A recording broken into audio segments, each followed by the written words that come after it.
अस्सलाम वालेकुम। आज का हमारा टॉपिक बायो से रिलेटेड वायरसेस पे है। लेक्चर को स्टार्ट करने से पहले मैं बताती चलूँ कि हमारे चैनल को लाइक करें, शेयर करें और सब्सक्राइब करें और बेल आइकन पे क्लिक करके और वीडियोस को सिलेक्ट करें ताकि आपको नए आने वाली वीडियोस की नोटिफिकेशन मिलती रहे। तो आज हमने एमडी कैट में हमारे पास जो चैप्टर है वायरस का उस पर डिस्कशन करनी है और आज हमने इसकी हिस्ट्री जो है उसको हमने डिस्कस करना है कि हमारे पास वायरसेस की डिस्कवरी के लिए कौन कौन से साइंटिस्ट हैं और उनकी कौन कौन सी कॉन्ट्रीब्यूशंस हैं। तो अब हमने उनको डिस्कस करना है स्टेप बाय स्टेप। इनकी हिस्ट्री में जो फर्स्ट नेम है वो एडवर्ड जेनर का है। ये हमारे पास एक ऐसे साइंटिस्ट थे जिन्होंने 1796 में एक वैक्सीन डेवलप की थी जो कि हमारे पास वायरल डिज़ीज़ जो है एक स्मॉल पॉक्स, जिससे कई जो है ये अगर हम हिस्ट्री की बात करें तो काफ़ी जो है ये जाने ले चुकी है। ये एक वायरल डिज़ीज़ जो कि बहुत ही ज़्यादा डेंजरस थी, तो इसकी जो है वो अगेंस्ट वैक्सीन बनाई थी एडवर्ड जेनर ने। मिल्क मेड के हाथ पर कुछ लीजन्स थे, उसके थ्रू कुछ मटेरियल उन्होंने रिमूव किया था और एक 8 ईयर जो है वो बॉय के अंदर उन्होंने इनोक्यूलेट कर दिया था और देखा था कि जब उसको स्मॉल पॉक्स का पस सेल जो है उसमें इनोक्यूलेट किया गया स्मॉल पॉक्स के विक्टिम से, लेकिन उन्होंने तो बच्चे ने कोई भी डिज़ीज़ डेवलप नहीं की थी। तो इस तरह उन्होंने एडवर्ड जेनर ने वैक्सीन जो है वो डेवलप की थी और फिर 23 मोर पर्सन्स के अंदर वो इनोक्यूलेशन करके इस बीमारी का, जो कि बहुत ज़्यादा ख़तरनाक बीमारी थी उस ज़माने की 1796 की वायरल डिज़ीज़, उसका इलाज किया था। नेक्स्ट हमारे पास नेम है चार्ल्स चैम्बरलैन का। ये एक ऐसे साइंटिस्ट थे जिन्होंने हमारे पास जो वायरस की फ़िल्टरेबल नेचर है उसको फाइंड आउट किया था। और वो कौन सा वायरस था? Rabies virus. ये वो वायरस होता है, ये वो एजेंट होता है जो कि ह्यूमन में आता है by the bite of rabbit dogs, foxes, cats. हमारे पास जो जिस तरह किसी को पागल कुत्ता काट लेता है, हमने अक्सर इस चीज़ को सुना होगा, तो उससे ह्यूमन में जो ट्रांसफ़र होती है डिज़ीज़ वो हमारे पास रेबीज़ होती है। तो रेबीज़ वायरस यानी रेबीज़ की जो है रिस्पॉन्सिबल वायरस जो है उसकी फ़िल्टरेबल नेचर कि पोर्सलिन फ़िल्टर से जब पास आउट किया जाता है तो वायरस जो है कितने स्मॉल एंटिटीज़ हैं कि वो उस पोर्सलिन फ़िल्टर से पास आउट हो जाते हैं उसके स्मॉल पोर्स से, जिसके ज़रिए जो है बैक्टीरिया पास आउट नहीं कर सकता। यानी हमारे पास वायरसेस का जो रेंज है उसकी जो हमारे पास साइज़ है वो बैक्टीरिया के कंपैरिजन बहुत स्मॉल है और ये अल्ट्रा माइक्रोस्कोपिक एजेंट्स हैं। ये हमें जो है चार्ल्स चैम्बरलैन ने बताया और ये इनकी कंट्रीब्यूशन थी in the history of viruses. फिर इवानोविच की हमारे पास थर्ड नेम है। ये इन्होंने हमारे पास चार्ल्स चैम्बरलैन ने जो बात बताई थी कि रेबीज़ वायरस इसका फ़िल्टरेबल नेचर है, they can pass through the porcelain filters.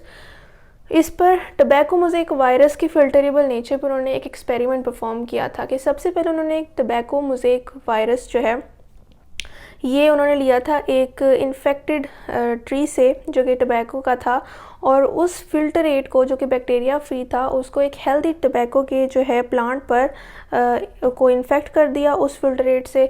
तो उस हेल्दी प्लांट ने उस डिज़ीज़ को वो डिज़ीज़ उसमें जो है वो ऑब्ज़र्व की गई, जिससे हमें ये पता लगा कि इसका फ़िल्टरेबल नेचर है। तो उन्होंने एक्सपेरिमेंट परफॉर्म किया था और बहुत से ये अल्ट्रा माइक्रोस्कोपिक एजेंट जो हैं बहुत से डिजीज़ के विक्टिम्स में नज़र आए थे बाद में, जैसे कि फुट एंड माउथ डिज़ीज़ हमारे पास है, येलो फीवर है, उनमें ये filter passing ultra microscopic agents जो हैं वो फाइंड आउट हुए हैं। नेक्स्ट हमारे पास है WM स्टैनले। ये एक ऐसे साइंटिस्ट थे जिन्होंने उस टबैको मोज़ेक वायरस की क्रिस्टलाइजेशन की थी, सक्सेसफुल क्रिस्टलाइजेशन की थी और उस क्रिस्टलाइजेशन और प्योरीफिकेशन से ये पता लगा था कि केमिकल एनालिसिस जो है इन पार्टिकल्स का ये शो करती है कि ये वायरसेस सिर्फ 2 चीज़ों पर मुश्तमिल होते हैं। वो हमारे पास 2 चीज़ें हैं, न्यूक्लिक एसिड एंड प्रोटीन्स। कल हम इंशाल्लाह वायरस का इंट्रो जब डिस्कस करेंगे तो फिर इस बात को जो है जो हमें स्टैनले की क्रिस्टलाइजेशन जो है उसके थ्रू पता लगा कि सिर्फ़ और सिर्फ वायरसेस की कॉम्पोजिशन जो है वो डिपेंड करती है या वो जो कंसिस्ट करती है वो न्यूक्लिक एसिड और प्रोटीन्स हैं। यानी कि केमिकल एनालिसिस से ये पता लगा कि हमारे पास जो वायरसेस हैं उनकी अनलाइक अदर फॉर्म्स बहुत ही सिंपल केमिकल कॉम्पोजिशन है, सिर्फ वो 2 चीज़ों पर मुश्तमिल है, nucleic acid and proteins. Nucleic acid की बात की जाए तो हमें पता है DNA, या आरएनए हमारे पास होता है, जो हमारा जीनोम जो है उस पर डिपेंडेंट होता है। तो डीएनए या आरएनए, इन दोनों में से कोई भी है जो जीनोम का कोर बना सकता है या न्यूक्लिक एसिड में जो है केमिकल कॉम्पोजिशन में वायरस के शामिल हो सकता है। प्रोटीन्स में भी, proteins in the form of virus, enzymes जो हैं वो वायरस में प्रेजेंट होती हैं, क्योंकि हमें पता है, हमने एंजाइम अभी डिस्कस करके आए हैं, enzymes in the form of proteins होते हैं और एंजाइम का ग्लोबुलर स्ट्रक्चर होता है। ये सब हम पीछे डिस्कस करके आ चुके हैं। तो एंजाइम्स जो हैं हमारे पास, प्रोटीन्स जो हैं in the form of enzymes present होती हैं वायरसेस में। ये हमने इसकी केमिकल कॉम्पोजिशन पढ़ ली और स्टेनले की ये हमारे पास कंट्रीब्यूशन थी कि उसने फर्स्ट क्रिस्टलाइजेशन की थी टोबैको मोज़ेक वायरस की। फिर लास्ट है ट्वॉर्ट एंड डी हेरेल, इन्होंने डिस्कवर किया था बैक्टीरियोफेज को। फेज हमारे पास कहते हैं वायरस को, ये टर्म हम वायरस के लिए इस्तेमाल करते हैं। बैक्टीरिया मीन्स वो वायरस हमारे पास जो कि बैक्टीरिया पे अटैक करता है और उसकी लिएसिस करता है, उसकी जो है डिस्ट्रक्शन करता है, उसके क्रोमोसोमल कंटेंट को इस्तेमाल करता है, क्योंकि वायरसेस जो हैं ये खुद जो हैं अपनी रेप्लिकेशन नहीं कर सकते।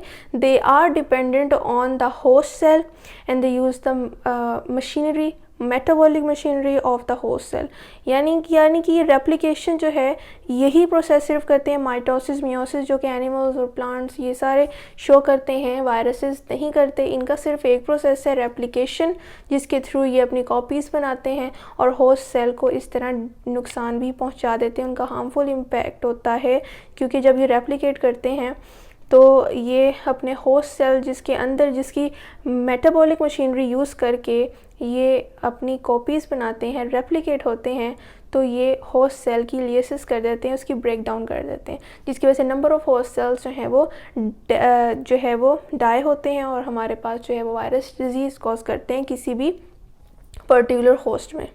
तो ये हमारे पास ब्रीफ सी हिस्ट्री थी, जिसमें हमने Edward Jenner, Charles Chamberland, Ivanovsky, W M. Stanley और ट्वॉर्टन डी हेरेल का जो है वो देखा, उनके नेम्स और उनके सीक्वेंस के उन्होंने क्या क्या काम किए थे और जो है उनकी कंट्रीब्यूशन क्या थी वायरस की हिस्ट्री में। कल हम इंशाल्लाह वायरस की इंट्रोडक्शन पे बात करेंगे, जिसमें हमने केमिकल कंपोजिशन को आज थोड़ा सा डिस्कस किया, कल हम डिटेल डिस्कस करेंगे। एमडी-कैट के पॉइंट ऑफ व्यू से ये सारे पॉइंट्स बहुत इंपॉर्टेंट हैं। आपसे पूछा जा सकता है कि एडवर्ड जेनर की क्या कंट्रीब्यूशन है, चार्ल्स चैम्बरलेन ने किस वायरस के फिल्टरेबल नेचर का बताया था, इवानोविस्की ने किस वायरस के मतलब टोबैको मोज़ेक वायरस के फिल्टरेबल नेचर का बताया था, फिर डब्ल्यू स्टैनली ने क्रिस्टलाइजेशन किस वायरस की थी और उसकी केमिकल जो है एनालिसिस से क्या पता लगा था कि वो वायरसेस हमारे पास क्या कंटेन करते हैं, न्यूक्लिक एसिड एंड प्रोटीन्स। और ट्वॉर्ट एंड डी हेरेल ने डिस्कवरी भी किसकी की थी, बैक्टीरियोफेज की। तो ये हमारे पास नंबर ऑफ़ क्वेश्चंस बन सकते हैं, इनके अंदर से भी काफ़ी बन सकते हैं, जो कि मैंने यहाँ पर ब्रैकेट्स में भी लिखे हुए हैं। तो आई होप आपको ये ब्रीफ सी हिस्ट्री समझ आई होगी। अगर कोई क्वेश्चन हो तो आप कमेंट में ज़रूर पूछें। मैं फिर बताती चलूँ कि आप मेरे चैनल को लाइक करें, शेयर करें और सब्सक्राइब करें और बेल आइकन पे क्लिक करके ऑल वीडियोस को सिलेक्ट करें, ताकि आपको नए आने वाली वीडियोस की नोटिफिकेशन मिलती रहे। शुक्रिया, अल्लाह हाफ़िज़।